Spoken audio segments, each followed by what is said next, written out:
Alright, we're in volume 4 of the Bible story. And it's got a nice picture of David and Goliath on here. Okay? This story is part 1, story 9, Good for Evil. David and his men now enjoyed a little time of peace. But no sooner had Saul returned from fighting the Philistines than he started off after his most hated enemy again. This time he took 3,000 men with him and went up to a desolate mountain pass to see David and his men upon the rocks of okay to seek David and his men upon the rocks of the wild goats. Day after day they searched without success. The soldiers looked here and there and everywhere, but could find no trace of David and any of his men. They had vanished. Saul was puzzled and annoyed. Where could they be? One day he turned aside from his soldiers and walked into one of many caves to be found in that region. It was very dark inside, and sudden a sudden change from the sunlight outside made it seem even darker. So David, okay, get my brain going. Slow down. So Saul did not see who was there. Unknown to him, this was David's hideout, and the walls were lined with his men, all with the sword drawn, ready to fight to death if need be. Saul was at their mercy, and David knew it.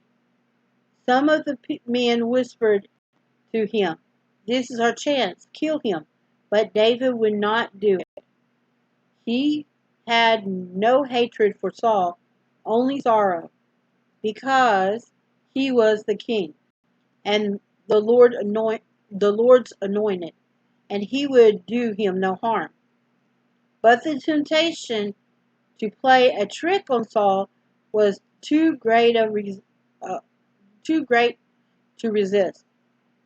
Noiselessly, tongue tie. David crept forward in the darkness until had he was so close that he could have killed him easy had he wanted to do so. Then, with a quick slash of his dagger, he cut off part of Saul's garment and carried it back to his men. Then he wished he had not done it.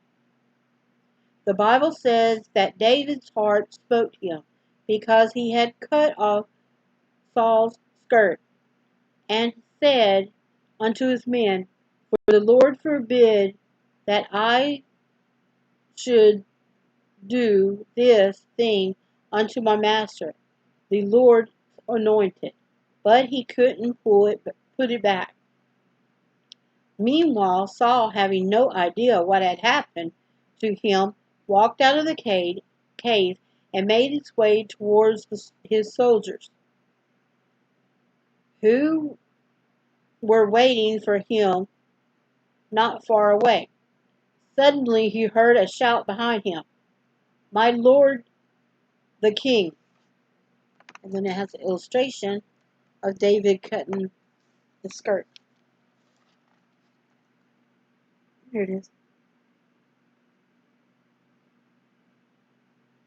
The black on it prints weird in this book. But you gotta, no, it's a 70-year-old book. Startled, he turned, and there was David, bowing humbly before him. For a moment he didn't know what to say or do. Then David called him in a tender, pleasing voice, "Wherefore hearest thou men's words, saying, Behold, David seeks thy hurt? pause. Excuse me. Thine eyes have seen how that the Lord had delivered thee today into mine hands in the cave.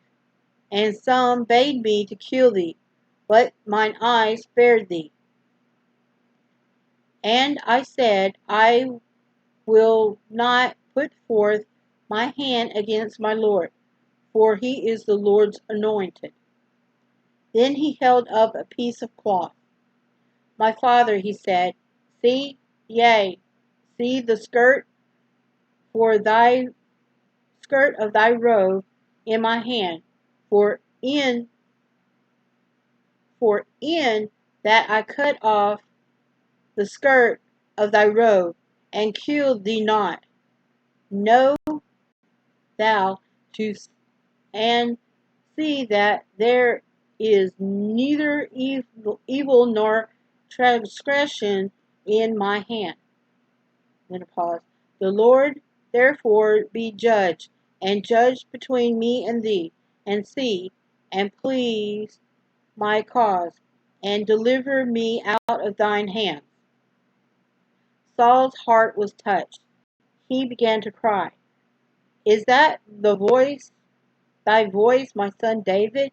He said, Thou art more righteous than I, for thou hast rewarded me good, and has rewarded me good, whereas I have rewarded thee evil.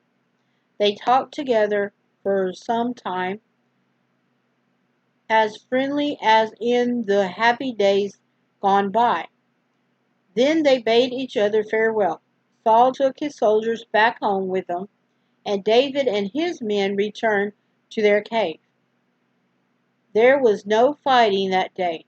Nobody was killed and nobody was hurt. People can't fight when somebody returns good for evil, as David did. And then, of course, it has a little bitty illustration down at the bottom. And I do mean it's a little illustration. There it is. And that is story 9. And we'll go to this next one.